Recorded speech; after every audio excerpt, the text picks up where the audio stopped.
The Little Rebel of the Gap. Now this is a series of stories that my dad told me as I was growing up that happened to him. He was raised during the Depression in Cumberland Gap, Tennessee. And he told me a lot of little funny stories that happened to him. And it seems like if he had no bad luck, he'd have no luck at all. So this is another little story of what happened to him growing up.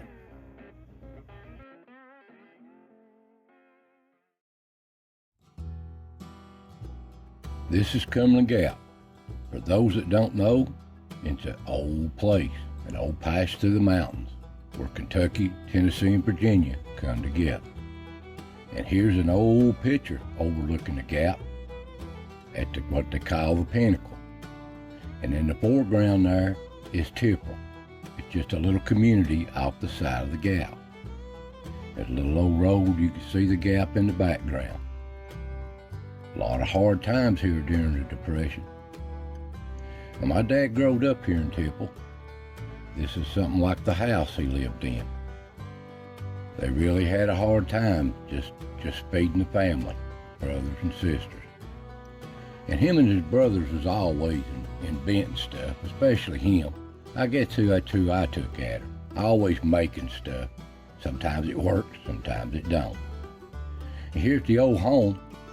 He's telling me back when he was small too that he had a pet hog. Now they'd always get some hogs in the spring or wintertime and raise them for meat or trading. But he adopted one. And this old hog, it thought it was a dog. It was brought up with the dogs there, lived under the porch with the dogs. It thought it was just one of them. And he'd always trying to put meat on the table and help Mama or his mother all he could, working around for a few cents here and there. It was hard time. He tried to work around the gap when he could get a little job here and there. Somebody needed help. Even at Cudjoe's Cave here on the mountain, he would help out there when he could, working around on little odd jobs. Cleaning up, he never did get to do any touring though. They just so many people out of work that it was hard to get any work. And if he was lucky on weekends, he'd go over to Minnesboro, across the mountain, Minnesboro, Kentucky, and do a little few jobs around the stores and stuff when he could get a job. Now there was an old creek here that come out of Cumberland Mountain, below Cudjoe's, out of the cave, called Gap Creek. And it come on down through Cumberland Gap itself and went on down through Tipple, winding down a little old creek, all the way down to Powell River. And there was a lot of game down this creek, but a lot of people was hunting this game too to live on it. Now he trapped when he could to make a little extra money off pelts. And here's what I'm talking about on pelts. Back then this was a big thing, but they were hard to come by.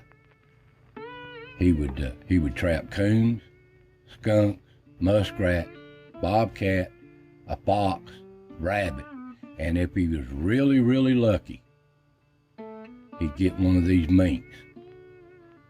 They were a prized possession back then. These pelts went for a lot of money. You could make a few cents, 50 cents, maybe a few dollars.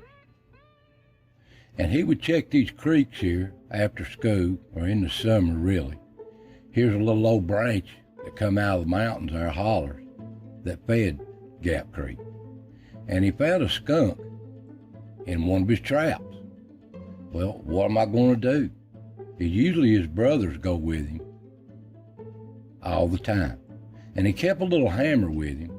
He thought, well, he's in that trap, I'm going to finish him off so I can get him out.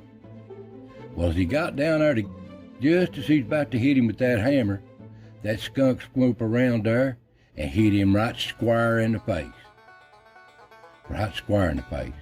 Well, he had that all in his eyes and everything. It was bad. He couldn't see. He was staggering around, but he knew there was a creek nearby, so he stumbled and fell into that creek, head first, trying to wash his eyes and stuff out. He couldn't see. And he said he just laid there in that creek just coming up for air every once in a while, trying to get his eyes cleared up. He just, oh man, and he staggered on his way on to the house to talk to see what Mom could do for him. Well, when he got there, oh, she just had a fit. Oh, she couldn't, you don't come in this house. So he had to go out there and get that old wash tub, tote water up from the creek to fill that old tub with. And he got in that old thing, and he laid in it, he said, for hours. She put everything in the world on him trying to get that smell off, and nothing seemed to work. And while he was doing that, she was trying to soak his clothes and see if she could save them, because clothes were hard to come by. There just wasn't no money in them days. Well, she finally gave up on it and just had to burn them clothes. Just burn them. And tried to hide the evidence from his daddy, because his daddy'd be mad because he had to ruin his clothes. Well, he finally got over that, he said, in a few weeks.